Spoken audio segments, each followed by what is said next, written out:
Сонымен достар, не әңгіме бізде сұрақ жауап айдары қазір сіздерге құдай қаласа 30 минуттың көлемінде сұрақтарыңызға жауап беретін боламын.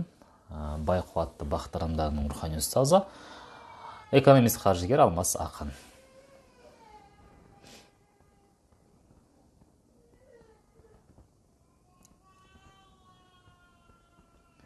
Не әңгіме, сұрақ жауап айдары. Дайынсыздар ма?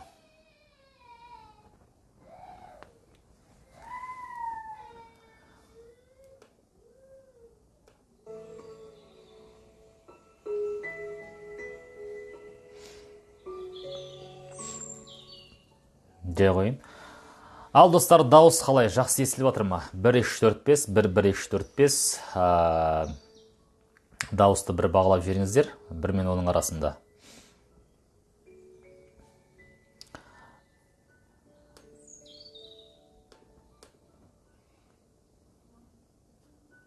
Дауыс қалай шығып отыр?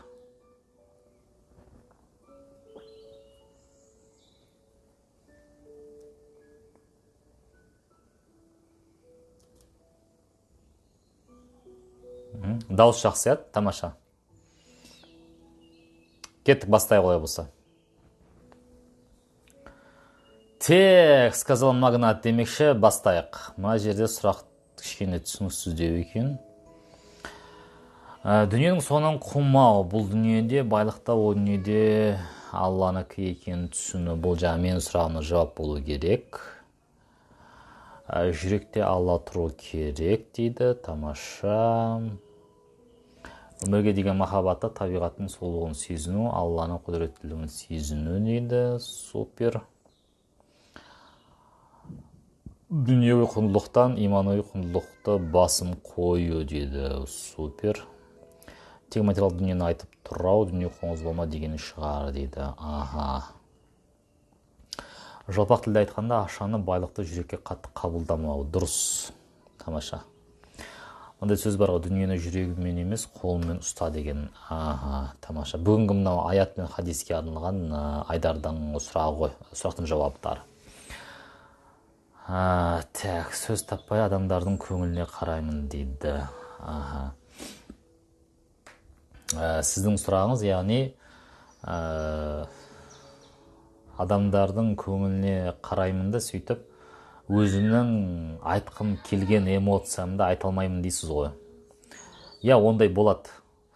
Ол қай уақыттарда болады, сіздің мынау жас шағыңызда сізге көбірек жауапкершілікті артқан болса, бұл бірінші себебі осы болады әдетте.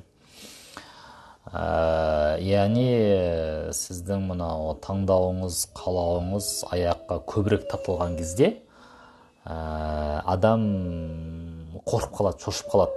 Өзінің эмоциясынан, өзінің айтатын ойларынан, сөздерінен, егер қазір мен айтатын болсам, немесе білдіретін болсам, мені айыптайды ма, мені сынға алады ма, мені қабылдамайды ма, мені жек көріп кетеді ме деген секілді, сондай бір ойлар тыныштық бермейді да, соның әсерінен осындай комплекстер пайда болады.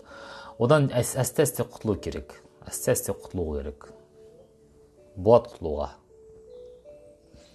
Саламатсыз ба?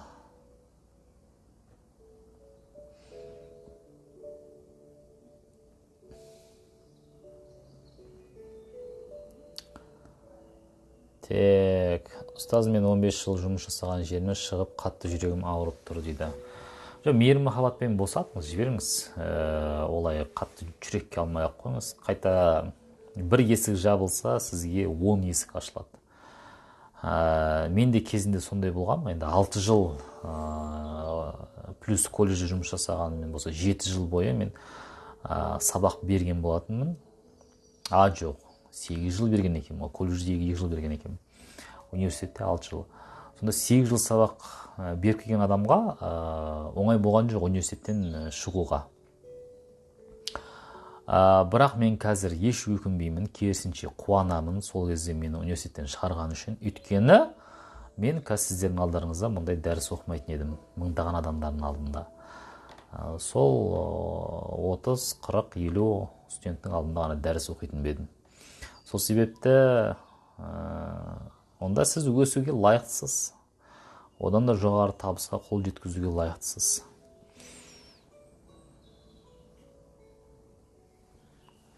Өзімен байланысқа шықтым, 2 күннен кейін жабылып қалды. Себебін айтып жіберіңізші, ұстаз дейді. Енді бұлай ғой, себептер әртүрлі болады. Дұрыс сұрақ қоя алмау, немесе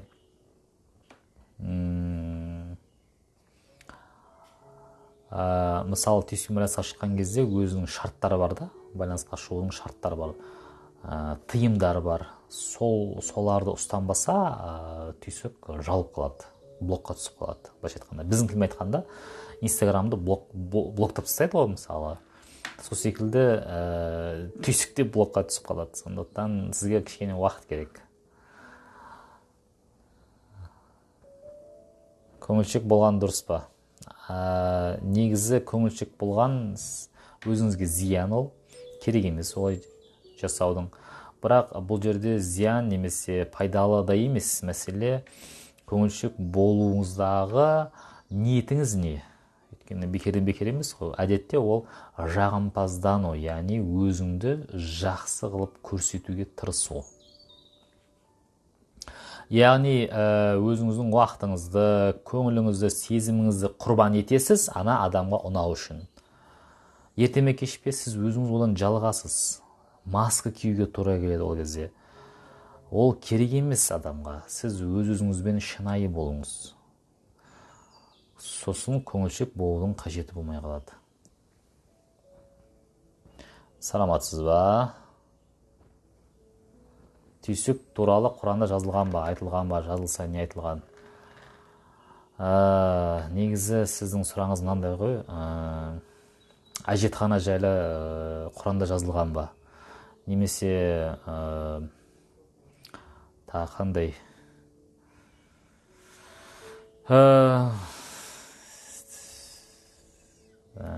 Қалай? Көп қой енді. Ондай нәрсенің бәрін Құранда жазбайды ғой. Бірақ Құранда мынандай аят бар. Есімнен шығып тұр, ол марафонда айтылған. Кейбір адамдар өзіне зиянды, өзіне жаманшылықты жақсылық тілегендей тілейді дейді. Сондай аят бар.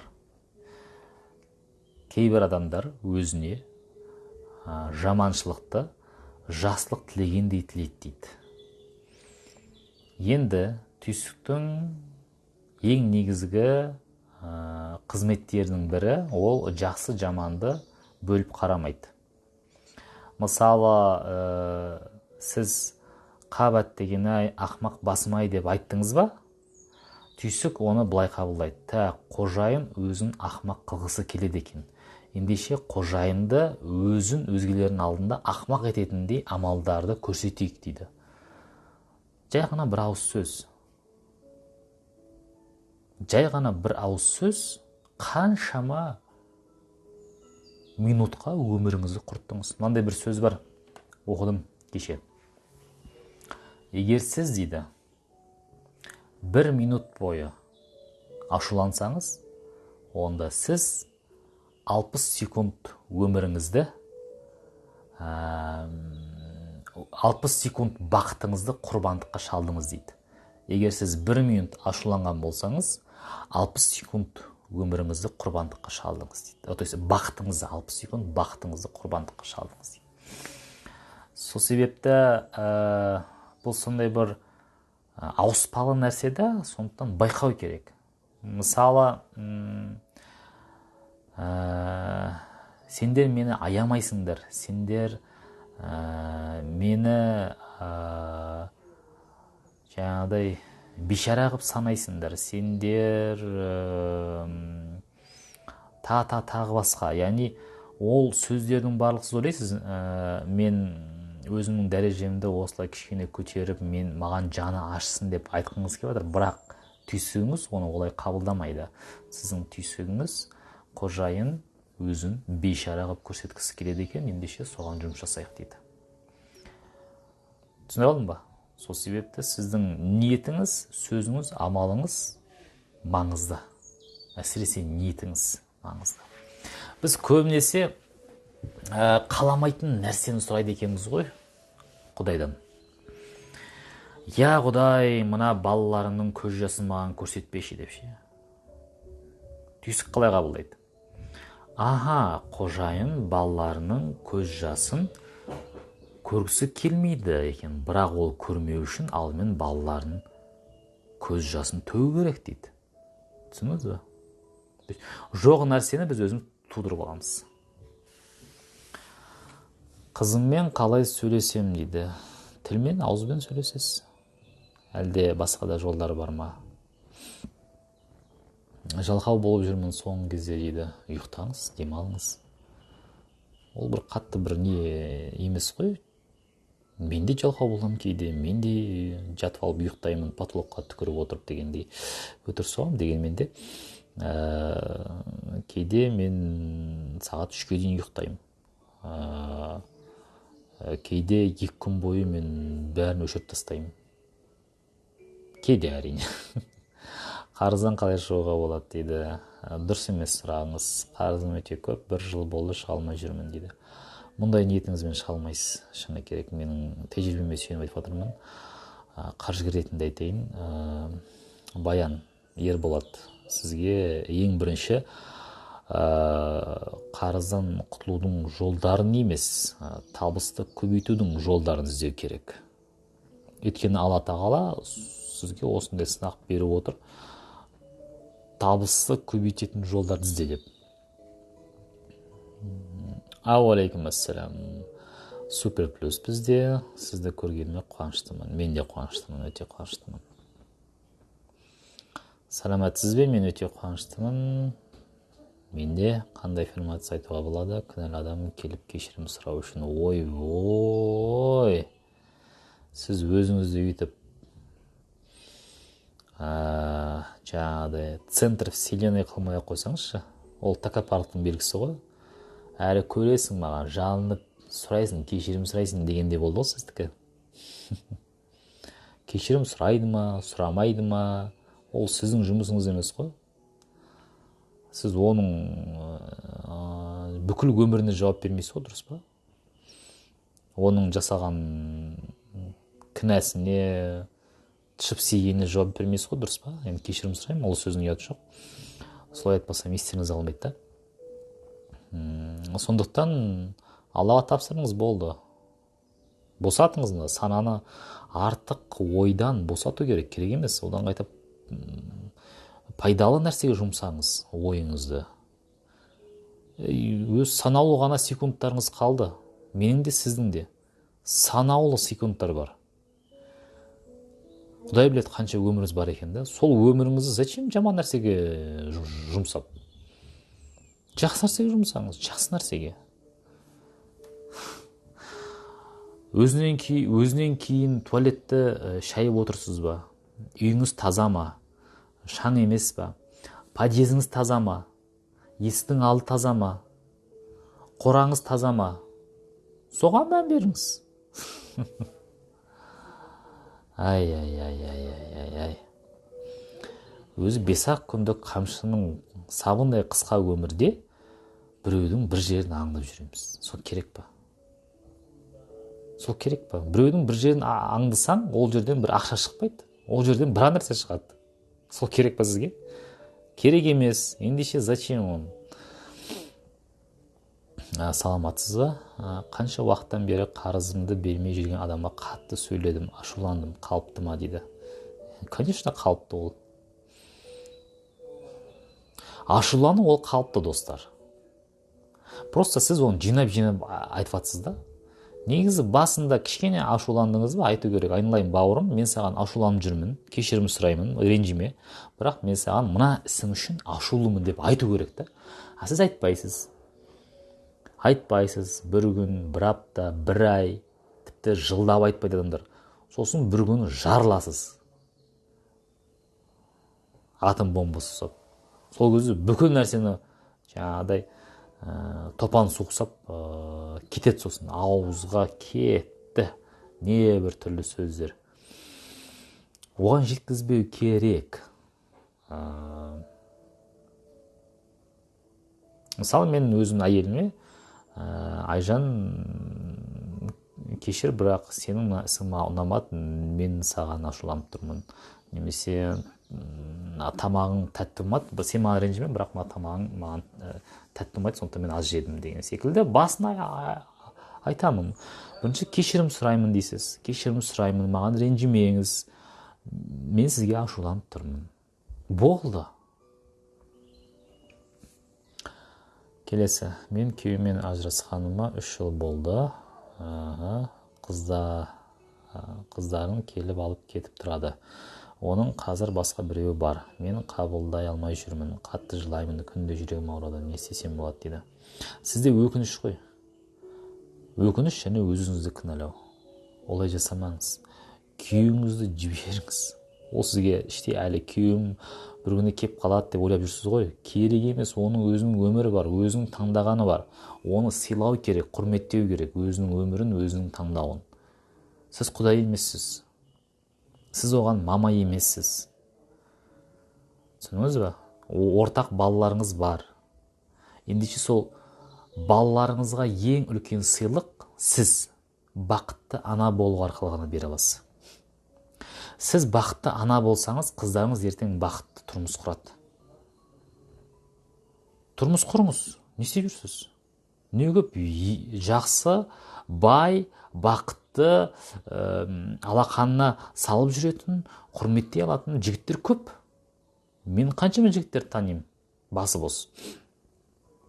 Жай ғана ниетті дұрыстау керек та. Мен бақытты боламын, мен бақытты әйел болғым келеді деп. Мен бақытты ана болғым келеді. Мына қыздарым мені бақытты ететін, алақанға салып жүретін ер кісіні кездестіруге себепкер болады әлі.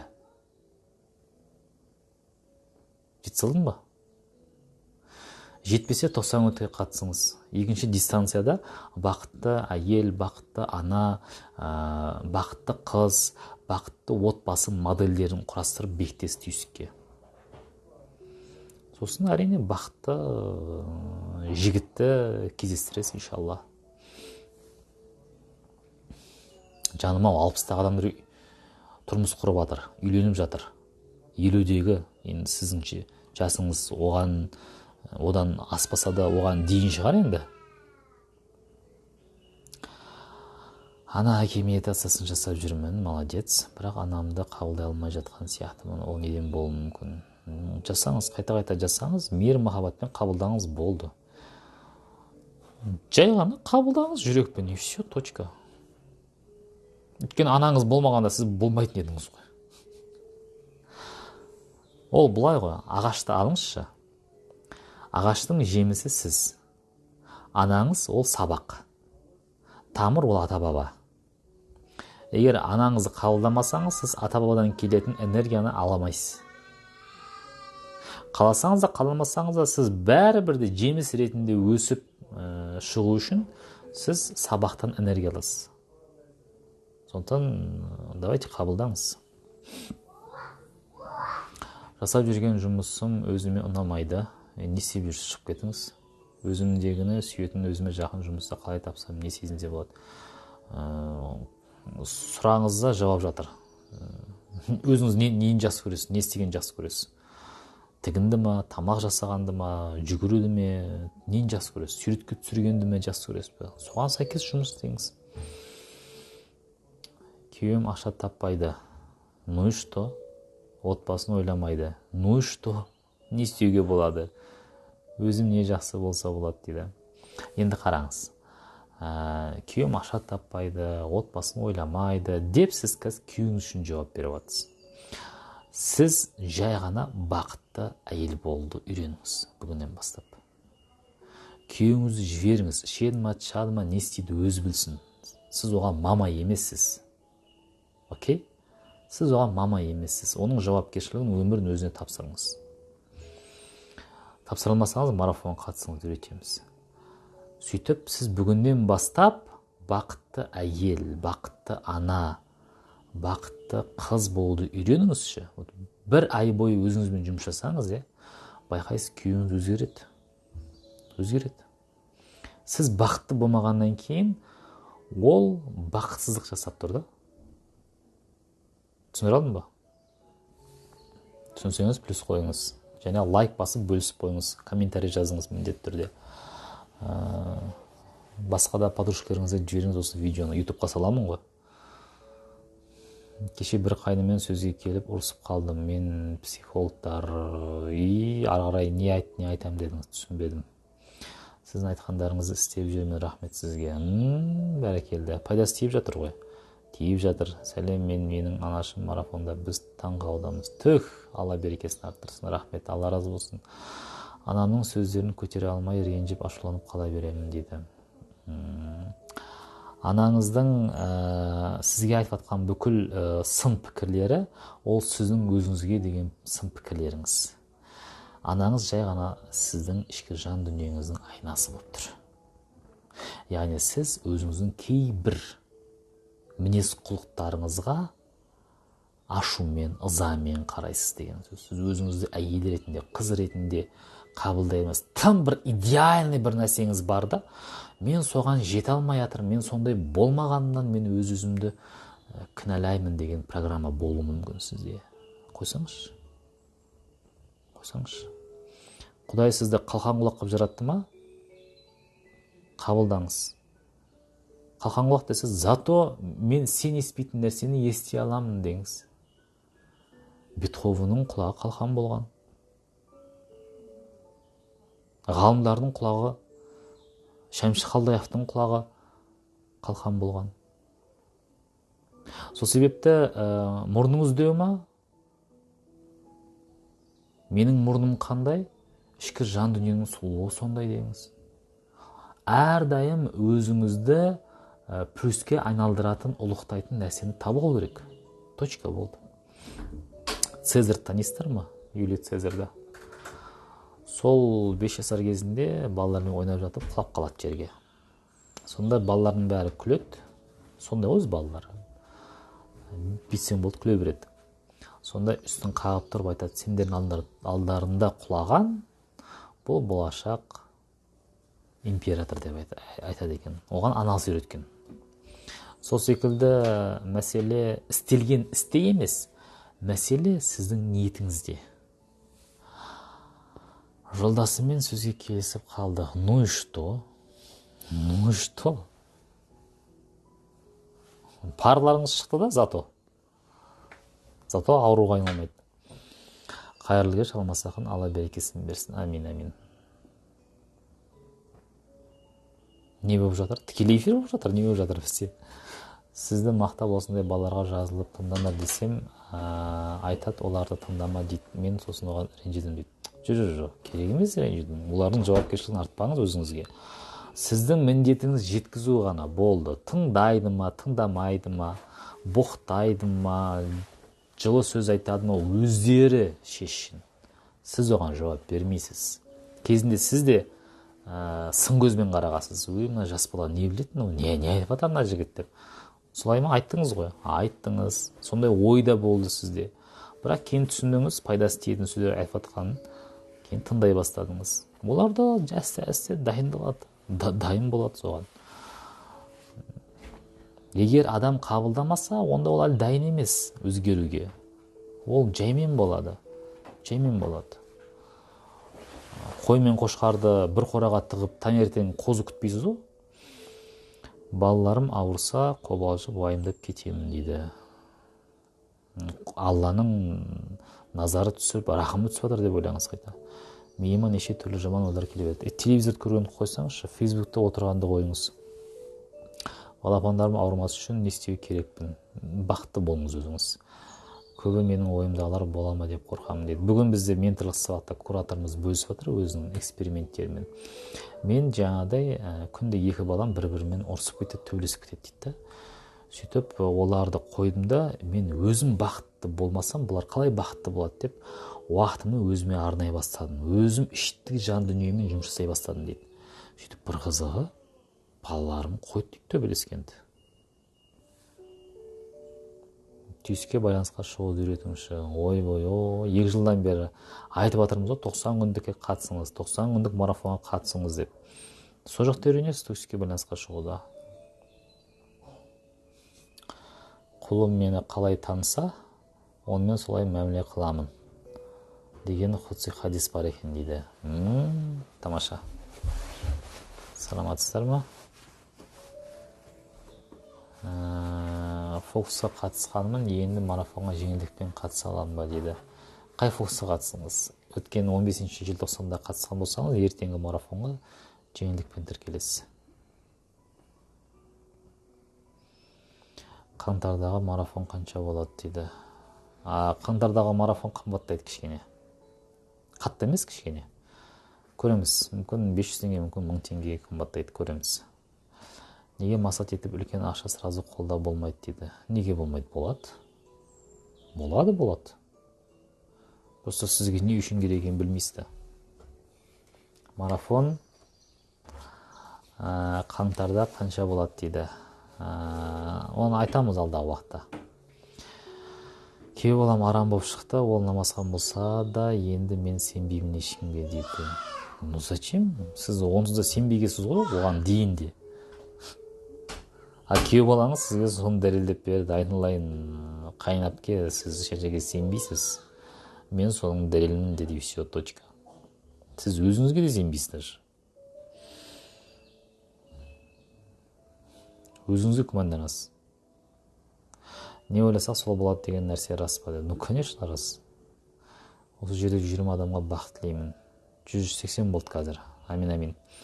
Сіздің таксказал магнат деген сөз естіп риза болдым. Оны негізі басқаша айтушы еді қой, сол кедейшілікті түйіске енгізеді екенбіз. Вот, мен сізге енді байлықты енгізіп жатырмын. Жалқаулықты жеңудің жолдарын айтып кетсеңіз дейді. Жалқаулықтың жеңу жолдары жоқ, достар. Сіздерге бір жаңалық айтайын. Жалқаулықпен күрескен сайын жалқау бола бересіз. Түсініңіз бе? Сол себепті жалқаулықпен күреспей-ақ қойыңыз. Кекештік толық емдеуге бола ма дейді. Болады. Ломбард құтылу үшін не істесем болады дейді. Алтын сырғаңызды тағып жүріңіз болды. Олардыңқы дұрыс болмаса да ма дейді. Не аласыз, дұрыс па, бұрыс па? Ол сіздің ісіңіз емес. Аллаға тапсырыңыз болды. Құдайдың өзі шешіп береді. Сіз тыңдап рахаттанамын, әдемі түсіндіресіз, нақты. Енді біз ер адамдармыз ғой. Біз нақты нысанаға тигіземіз. Кеше рұқсат супер ризамын сізге. Амин, мен де. Соңғы постқа лайк басып ризамын деп жазып қойыңыздар, достар. Қайырлы кеш, Алмастас 41 топ бітірушімін. Құттықтаймын, сіздер бітіп кеттіңіздер. Ұлым 14 жаста, ангинамен ауырып жүр, дәрімен емді бастадым. Түйсік арқылы қалай тез емдесем болады дейді. Түйсік арқылы емдеу үшін 14 жаста болса, ол ұлыңызға өзіңіз көмектесеңіз болады, түйсігіне байланысқа шығып. Сөйтіп сұрасын, ангина арқылы не белгі беріп жатыр. Әдетте ол өзінің қалауынан тыс нәрсені жасаса сондай болады. Екінші, эмоциясын шығара алмаса сондай болады. Түсіндіре алдым ба? Сізде сау болыңыз. Ас болсын. Болашақта психология көбейе ма дейді. Қазір дефицит қой негізі. Психологтар дефицит, достар. Жақсы білетін психологтар аз, өте аз. Логотерапия оқыңыз дейді. Кімге айтып жатсыз? Аллаға тапсырған сайын құмар ойын күшейтіп жатыр. Өзімді қалыпты жағдай деп қабылдап жатырмын, бірақ отбасыға зиян тиме деп уайымдаймын. Не в тему, сіз тапсырмағасыз. Сіз уайымдап жатқан болсаңыз, сіз тапсырмағасыз. Аллаға тапсырған адам біреу үшін уайым демейді, достар. Сіз әлі тапсырмағасыз.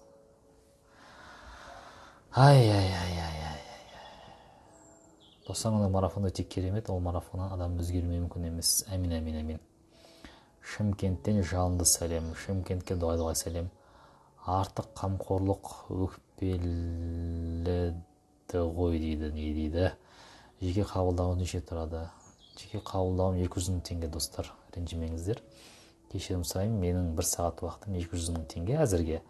бірақ әзірге мен жеке қабылдаудың орнына кітап жазып жатырмын.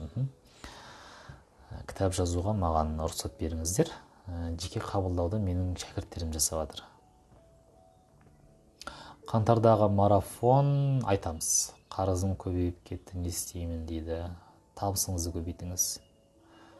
Сізді бауырларым да тыңдаса қойды. Не дедіңіз, тыңдайды.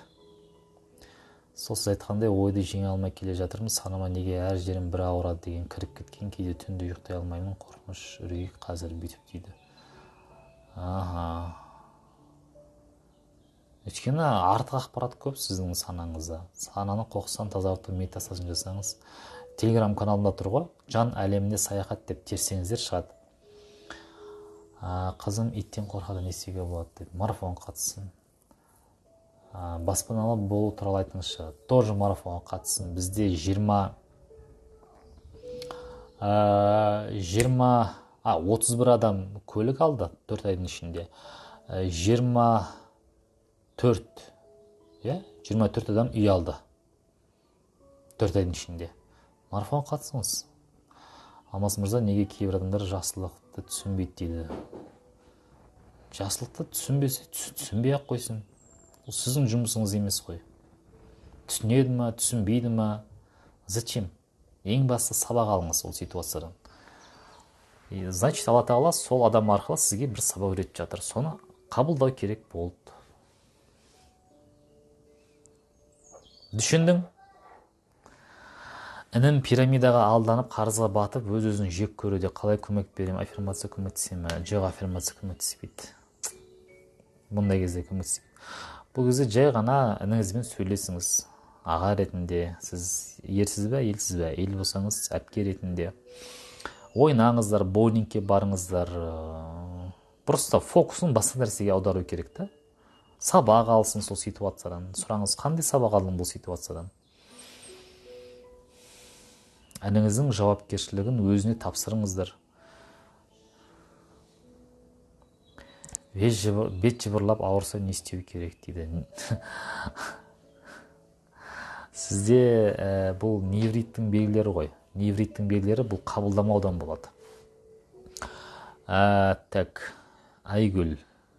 Бекзат, ер адам ба, әйел адам ба бұл кісі? Түсінбей отырмын. Бекзат өйткені ер адамда да, әйел адамдарда бар да. Қайсы? Сонда атыңызды айтыңыздар, жарай ма? Әйелмін, ермін деп. Мен де жар таппай жүрмін, 7 жыл болды дейді. Ажырап кеткеніме не кедергі екенін білмеймін. Әдетте ол өкпе-реніш қой, ер азаматқа деген. Бәрін кешірдім, бәрін жібердім, өкпе-реніш жоқ. Өмірім күшті, материалдықта, руханияда, спортта, тіл үйренуде. Бірақ жар таппай жүрмін дейді. Сіз жар таппайсыз ғой, сіз тұрмыс құрасыз ғой. Сіздің мына сөздеріңізде мен ер энергиясын байқап отырмын да. Сізге еркек керек емес қой, сізге қатын керек. Өйткені сіздің сыртыңыз әйел, ішіңіз еркек болып кеткен болса, сыртта еркек, іші әйел жігіттер кездеседі. Ондай жігіттер сізге ұнамайды. Солай ма? Мүмкін емес 7 жылдың ішінде жігіт кездеспеуі. Жігіт кездеседі, бірақ сіз оны қабылдамай жатсыз. Тұқым қуалайтын ауру жайлы не айтасыз дейді. Тұқым қуаламайды негізі ауру. Тұқым қуаламайды, достар. Ауру өтуі мүмкін. Кесілген ауру мынау ген арқылы өте алады. Кесілген ауру. Және кесілген ауруды сіз өткізбеуіңіз мүмкін. Мысалы, сізде тұқым қуалайтын қандай аурулар бар, солар сізде болды, бірақ сіз оны өткізбеуіңізге болады. Ол үшін сіз ол ауруыңыздан өзіңіз сабақ алуыңыз керек. Аурудың барлығы сабақ үйретеді, достар. Маған да үйретеді, сізге де үйретеді. Кешіре беру дұрыс па? Кешіре алсаңыз егер. Кешіре алсаңыз, көп адам кешірмейді, бірақ кешірмейді. Өтірік айтады. Өз-өзін жаңағы алдап жүреді. Кешірдім де тілмен айтады да, жүрекпен кешірмейді. Мен сіз айтқан аффирмация. Сосын не? Сіздің Айна Тұрсынбаева мен Құралай ханымның ерекшелігіңіз қандай дейді. Мен қайдан білейін, ол кісілерді мен қатты алмаймын ғой. Әйтеуір айтып жатады адамдар. тренингте айтып жатады, та басқа. Шыны керек, мен ол кісілерді бір қатты зерттеп танымаймын. Олардың өздерінің жолдары бар шығар, өздерінің айтатын тақырыптары бар шығар. Менің тақырыбым осы, достар. 11 жылдан бері зерттеп келе жатқан тақырыбым. Кеш жарық мінезін өзгерткім келіп жүр, 180 градусқа не істесем болады дейді. Жазыңыз, ойыңызды жазыңыз, пікіріңізді жазыңыз, күнделік арнаңыз. Сөйтіп, күнделікті өмірден үйренген. Жай! Сүлеймен! Жай! Біздің қаз дауысты Сүлеймен. Дауысы сондай жіңішке. Айғайлаған кезде бүкіл соседтер естиді дегенде. Екінші Димаш дейміз оны. Жақсы, Алла берекесін арттырсын. Кеш жарық мінезімді өзгердім. Сол, менің ұстазыма әкесі айтқан екен. Бүгін шақырып алған ғой қасына. Ал балам өзі ол кезде бір неше жастамын деді, бір 8 жастамын ба, сонда деді деймін, 10 жастамын дедім ба. Әкем бүгін шақырып алды дейді да, бүгіннен бастап сен күнделік арна дейді, соған жаз дейді. Не жазам дейді да, өз ойыңды жаз. Қандай не жазам, қандай ойымды жазам, міне осы сөздерін жазып қой, бүгінге осы жетеді дейді. Сөйтіп қазір бірнеше том кітаптар жазады қазір. Алдында көрдіңіздер ғой, достық форумда келді сол кісі. Қаншама атақтары бар. Ол жаңағыдай мен теріп алғаным, айтылмаған қаншасы бар. Сондықтан жазыңыз.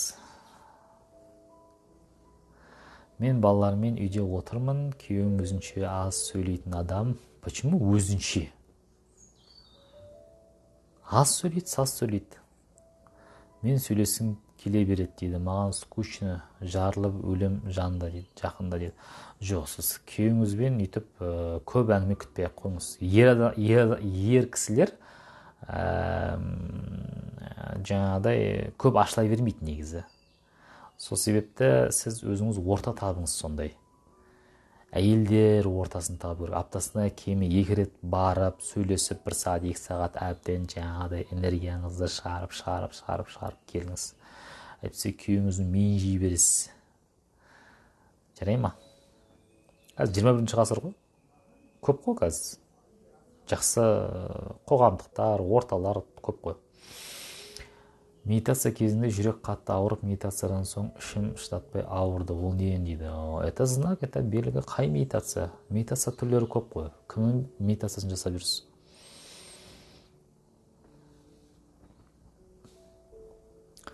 Неге мақсат етіп сразу үлкен ақша қоюға болмайды? Қойыңыз.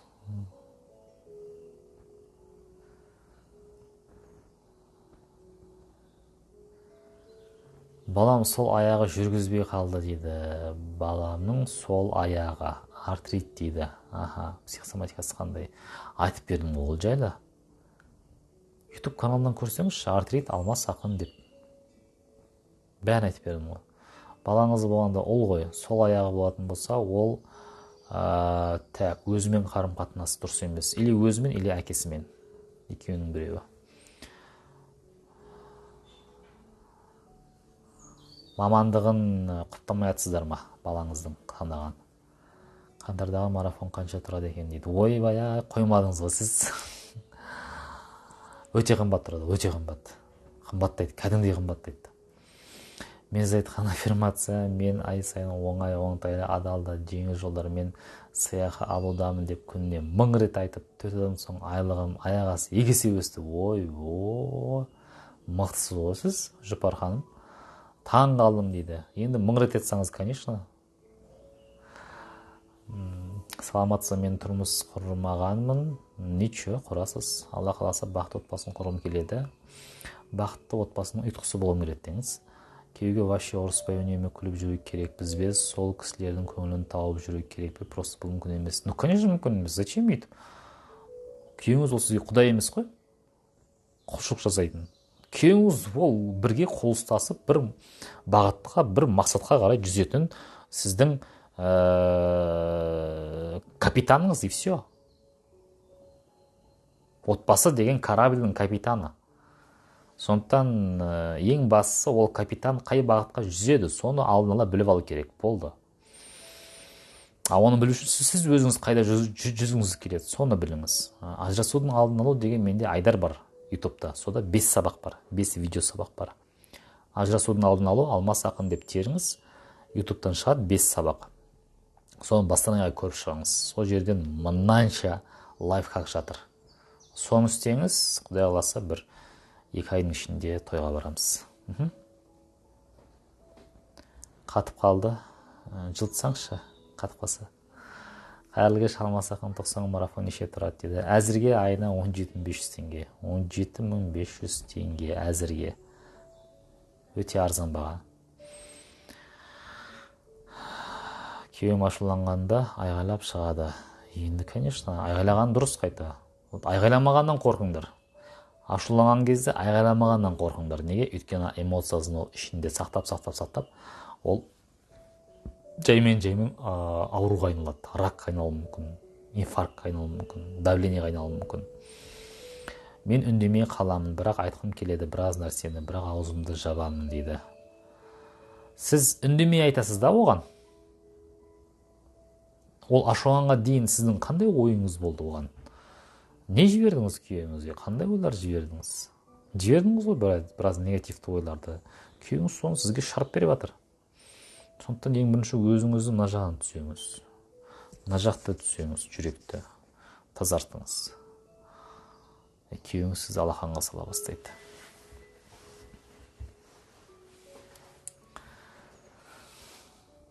Ары қарай кеттік.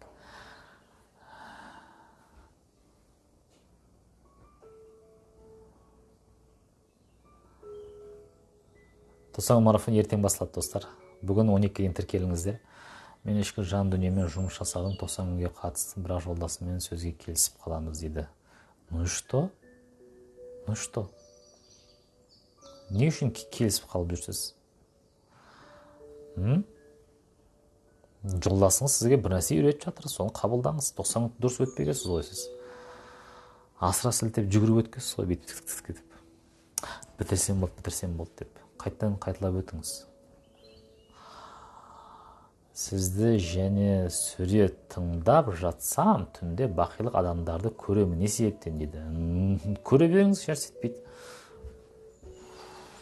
Алдындағыдай жаңағыдай бір әзілдер бар ғой. Сізді ой дүниеге шақырып жатыр дейді. Қайдан білдің? Кім айтты десе? Қайтыс болған ағам келіп сіз шақырып жатыр деген дейді. Сол секілді түсті көрген емес, түсті жорған білет демекші. Дұрыс жорыңыз болды. Қайтыс болған адамды көрген болсаңыз, өмір жасыңыз ұзақ болады.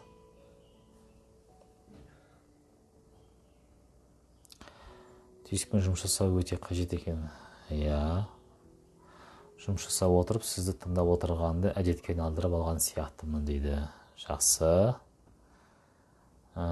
Кешіре беру бірнеше рет дұрыс па дейді. Кешіре беру деген бар, кешірім беру деген бар, кешіре алу деген бар. Қайсы сізде? Кейбіреу кешірімді сатады. Енді осылай істейтін болсаң, мен сені танымай кетемін. Зачем? Істейді ме, істемейді ме? Оның жұмысы сіздікі емес. Түйсікпен тек арнайы байланыс жасағанда ғана сөйлеседі ма? Әлде кез келген уақытта да бізге әресі айта алады ма? Ол да бар. Мен біреумен сөйлесіп бір нәрсе істеп жүрсем де түйсігім әр нәрсе айтады дейді. Ол да бар. Сізге белгі беріп жатыр. Мен сізге де Алла разы болсын.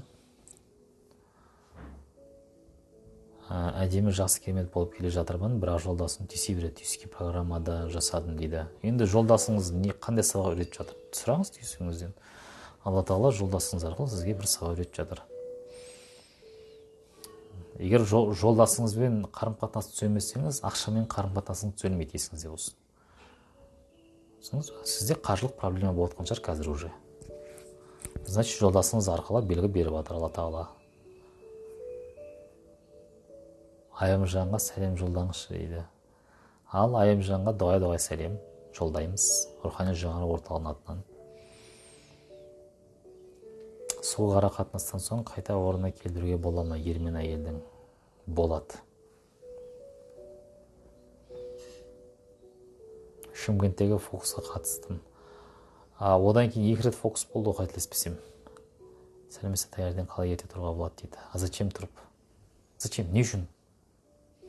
Марафонға қатыстым деп 50 мыңға кальциумды ломбардқа өткізіп жібердім. Күйеуіме қалай айтарымды білмей отырмын дейді. Марафонға қатыстым деп 50 мыңға кальциумды ломбардқа өткізіп. Сіз өткізіп болғаннан кейін айтам дегеніңіз. Өткізбей жатып айтуыңыз керек қой. Егер ол бірақ сіздің кальциумыңыз болса, зачем айтып ол? Ол мына секілді ғой, типа жаңағыдай, мен бүгін іш киімді жумадым, айналайын отағасы, осылай қазір ұйықтай берсем бола ма деген дейді. Сіздің затыңыз ғой. Сіздің затыңыз ғой. Сізге біреу берді ме, или сатып алдыңыз ба, или күйеуіңіз сатып алып берген болса сізге, болды ол, сіз өзіңіз білесіз оны. Тығасыз ба, әлде сыйлыққа бересіз бе, әлде жеп қоясыз ба, өзіңіз білесіз. Неге шыбындай нәрсені түйедей қыламыз осы? Қою керек осындай нәрселерді, достар, қою керек. Айтудың керек емес, ол сіздің өзіңіздің затыңыз. Күйеуіңіздің заты болса екен бір мейлі енді. Айтпай жаңағыдай тығылып, ақшасын ұрлап, бір нәрсе жасау, ол бөлек әңгіме де енді. Сіздің кітаптарыңызды қайдан аламыз дейді. Құдай аласа айтамыз соны, уайымдемеңіз. Біздің YouTube, Instagram каналымызға тіркеліп қойыңыз, болды. Айтамыз, жариялаймыз. Ассалаумағалейкум, қалайсыз? Бізде марафон күшті болып жатыр. Алла берекесін арттырсын. Алейкум ассалам. Инені қалай жөнге саламыз? Ой. Инені жөнге салатындай сіз кімсіз? Айналайын-ау. Сіз өзіңіз енеңіздің топырағынан жаратыла отыр. Қалай сіз енеңізді жөнге салмақсыз? Ай. Жұмыртқа. Тауыққа білім бере алмайды, есіңізде болсын. Күйеуімнің түйсігіне қалай шықсам болады? Ол үшін марафон қатысу керек сізге. Марафон қатысыңыз, марафон үйретеміз. Көбейсін психологтар, мен қуаныштымын. Ну, конечно. Алейкум ассалам. Сізге де Алла разы болсын. Семейге келетін болдыңыз ба? Конечно, уже билет алып қойдық қой. Семейде 12 қаңтарда болады, достар. Қапы-қап жүрмеңіздер, семейліктер. Төмендегі нөмірге жазыңыздар. Ютубта төменде нөмірлер тұрады, сол нөмірге жазыңыздар. Толық ақпарат жібереміз Семей жайлы. Жаным тынышталып қалды. 2 ай бұрын қытайлар ойымнан шықпайды. Зачем? Қытайдың аласыңдар осы. Өзбен өзі жүрген қытайларға, өздерін зорға асырап жүрген қытайларға бір қанішер, жаукез деп көрудің керек емес. Оларды да жаратқан Алла ғой, дұрыс па? Алла Тағала реттейді. Аллаға тапсырыңыз. Я Алла, оларға тауфиқ хидаят бер деңіз де болды. Одан артық шәт жасай алмайсыз. Сөйтіп өз өміріңізді дұрыстаңыз. Қайдағы бір айладағы Қытайды жарылқамай-ақ қойыңыз. Тоқсан марафон қанша болады? 17.500 теңге әзірге, бір айға. Өзімді 90 марафоннан кейін тіптен керемет сезініп жүрмін, керемет өмірім дейді. Бәрін Аллаға тапсырамын, бірақ ортам қозып жатыр дейді. Тек ары қарай кеттік. 49 марафон несімен ерекше дейді. 49 марафон несімен ерекше? Санымен ерекше 49-шы. Негізі бір ай сайын біз жаңа нәрсе салып отырамыз марафонға өзгертіп. Өте керемет сөз, Алла разы болсын. Амин. Сіз тыңда сайын тез қабылдаймын деді. Күйеуім араққа салынып кетті. Біз бірге тұрмаймыз, ол мамасымен тұрады дейді. Енді тұра берсін, енді Аллаға тапсырыңыз. Ұлымда аллергический дерматит до конца кетпей тұр, психосоматикасы айтасыз ба дейді. Ұлыңыздың әкесіне деген ашу ызаңыз бар ау деймін, қабылдаңыз, әкесінің қалай бар, дәл солай. Ақша туралы айтыңызшы дейді. Ақша ол ақша, және оның көп болғаны дұрыс. Сізге үлкен рахмет, әмин. Сіз қай жақта тұрасыз? Алматыдамын мен. Өкпе реніштен қалай арылуға болады? Марафон қатысыңыз, марафонда үйретеміз ол нәрсені. Психосоматикадан асқазан ауруы неден дейді? Қаурталмауы бір адамды ситуацияны, өткен шақта бір ситуацияны. Түйсік жаманы да жақсыны да қабылдайды дейді. Сонда жаман жаманды да қабылдай береді. Ну, конечно, қабылдай береді. Өзіңіз орнатасыз ғой. Ақша қолдың кірі. Негативті программа ма? Түйсік қабылдайды. Все. Қожайын үшін ақша кір. Сондықтан көп ақша, көп кір қожайынға. А қожайын таза болу үшін оған кірді жолатпау керек. Значит, ақшаны жолатпау керек. Все. 100 жерден миллион табам десеңіз де миллион таба алмайсыз. Табасыз, ұрлап кетеді, немесе қарызға кетіп қалады, тағы басқа. Алла сақтасын. Сондықтан сақтану керек. Марафонға қатысып жатқаныма еш өкінбеймін. Ну, конечно, Алла берекесін арттырсын. Ол жерде 11 жылдық тәжірибенің қаймағы жатыр ғой, сіздерге қаймақты беріп жатырмыз ғой. Алыңыз, келіңізді, алыңыз, жеңіз деп отырмыз. 43-ші топтан дұғай сәлем, дұғай сәлем 1-ші топқа. Достарым, марафон қатысып, өмірім 180 градусқа өзгеріп кетті. Сізге Алла разы болсын, Алласыз. Әмин, мейір махаббатпен қабыл алдым.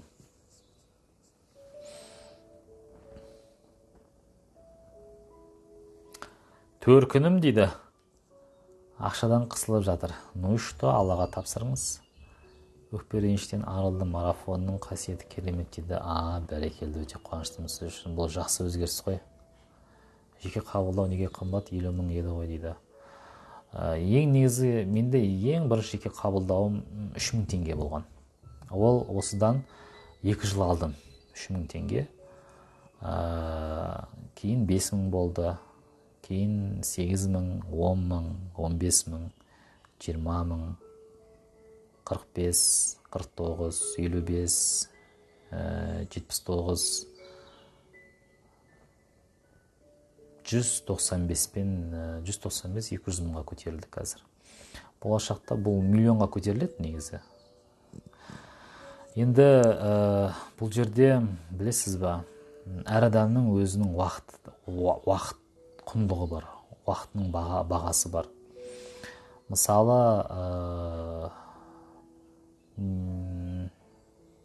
Тони Робинстің бір кездесуі $1 000 000 екен да. Бұлай қарасаңыз, мен Тони Робинстің арамызда бір қатты айтатында ерекшелігі жоқ. Ода да 2 көз бар, менде де 2 көз бар. Оған берілген 24 сағат, маған берілген 24 сағат. Бірақ не үшін оның 1 сағат уақыты $1 000 000, ал менікі 200 мың теңге. Сондай сұрақ туындайды. Не үшін? Немесе Димашты алыңыз. Димаш Құдайберген, қазір оның бір концерті пәленбай миллионға кетіп қалады. Не үшін олай? Өйткені оның артында үлкен еңбек жатыр. Үлкен мыңдаған 1, 2, 3, 4, 5, 6 емес, мыңдаған 10 мың, 20 мың сағат еңбек жатыр. Және 20 мың, 30 мың, 50 мың адаммен жұмыс жасаған тәжірибе жатыр. Түсіндіңіз бе? Сондықтан сіз ол адаммен кездескенде 30 мың адамның тәжірибесін 1 сағатта алып шығасыз. Түсіндіңіз бе? 10 мың сағатты 10 жыл бойы алмайсыз, сіз 1 сағаттың ішінде алып аласыз. Түсіндіңіз бе? Өйткені ол 10 мың, 20 мың адаммен жұмыс жасады. Сіз уже кіргеннен бастап сізге қарап айтып отырады. Сізде қандай проблема бар, және не істеу керек екенін. Соны істейсіз, шынымен де сізде шешіледі. Немесе, пожалуйста, ақшасын төлемеңіз, жылдар бойы өзіңіздің басыңыздан кешіңіз сол нәрсені. Сондықтан сыйлау керек. Егер коуч, тренер сондай баға қойып жатқан болса, значит, беретін құндылығы да сондай. Түсіндіңіз бе? Беретін құндылығы да сондай, достар. 43-те бір топты бітірдік, супер болды, рахмет ұстаз, еш өкінбеймін қатысқаныма. Әмин Гүлмира ханым, Алла берекесін арттырсын. Асқазаным ауырады, гастрит бар деп айтты дәрігерлер. Асқазан ауыру неден болады, қалай емдесем болады деп сана арқылы. Марафон қатысыңызшы.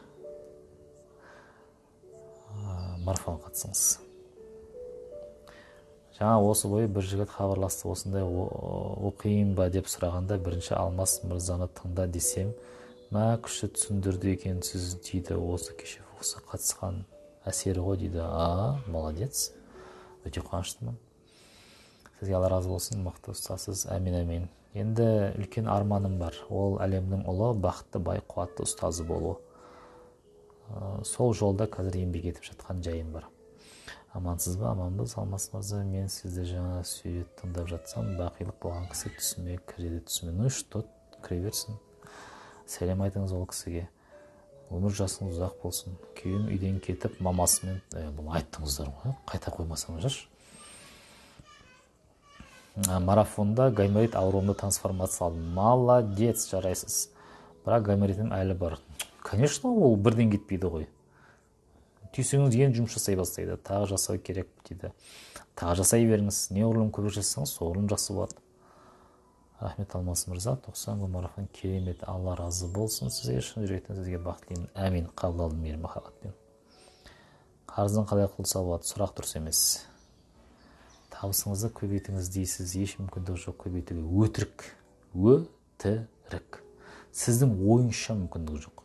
Менде сондай болған негізі. Мұғалім кезінде, университетте. Түп санамызды бәрін тазалап техникалар жасап жүрміз. Өтірік тоже. Сонда да көбейген табысты көрмедім. Явно өтірік.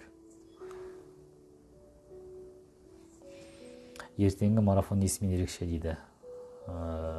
Сізбен ерекше болады, қатысаңыз. Кешіре алмаса ойша кешірмейді жасай берсе болады ма дейді. Жоқ. Зачем өтірік жасап? 2 күн болды сізді тыңдап жүрмін. Алдына Алла бекер шығардау деп қуанып жүрмін. Бекерден емес, мүмкін. Мен негізі айдың нұрымен Құралай ханымды тыңдайтынмын. Бәріңізді керексіздер Қазақстанға, Алланың нұры жаусын. Тамаша. Өкпе реніштен қалай арыламын дейді. Марафонға қатысыңыз. Ол жай неше жылдан бері сатып кеткен нәрсені бірден шығару қиындау болады. Ол ұстазсыз қиын болады, тем более. Алмастос тегін шаншар екенсіз ғой дейді. Айтпаңыз, күлкі терапиясын береміз кейде. Мен жолдасым көп ішеді, қойдыра алмай келемін. Жақсы сөйлем, оған еш ашуланбаймын, сабыр сақтайын, басқа не істесем болады дейді. Марафон қатысаңыз түсінесіз. Марафон қатысыңыз. Даун ауруының психосоматикасы қандай дейді. Даун ауруын мен зерттеп көрмедім, сондықтан мен айта алмаймын ол нәрсені.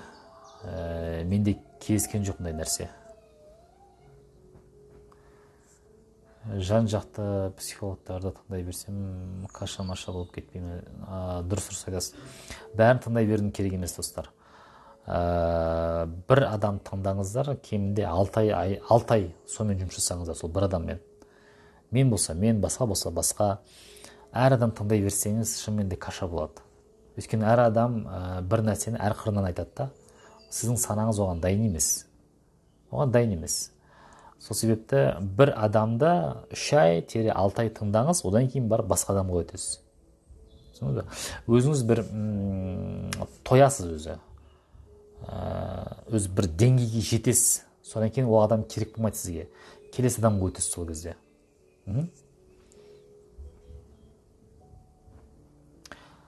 Әбин, рахмет. Кешіре алмайтын адамдарда көрмей араласпай кетсем болды емес пе, дұрыс па дейді. Жоқ. Ол дұрыс емес, ол қайта шыға береді ол. Күш ұрсасыз, мен ұрсып айтса тез түсінем, сыры неде екен дейді. Солай тез жетеді сізге. Күйеуім постоянно ұрсатын болдым, не істеймін дейді. Ешер істемей ақ қойыңыз. Өзіңізбен жұмыс жасаңыз. Ал жас достар, бәріңізге бақыт тіледім. Қайырлы түн. Ертеңгі басталатын марафонға бүгін ертең тіркеліп қойыңыздар. Ертең сағат түскі 12 дейін тіркелсеңіздер болады. 90 күн марафонға Тосоң марафонға қатысып, өз өміріңіздің қожайыны болыңыздар. Сіздер маған Алмас Ақын, ұстаз психолог, қаржыгер, экономист. Келесі тікелей эфирде кездескенше сау саламатта болыңыздар. Қайырлы түн.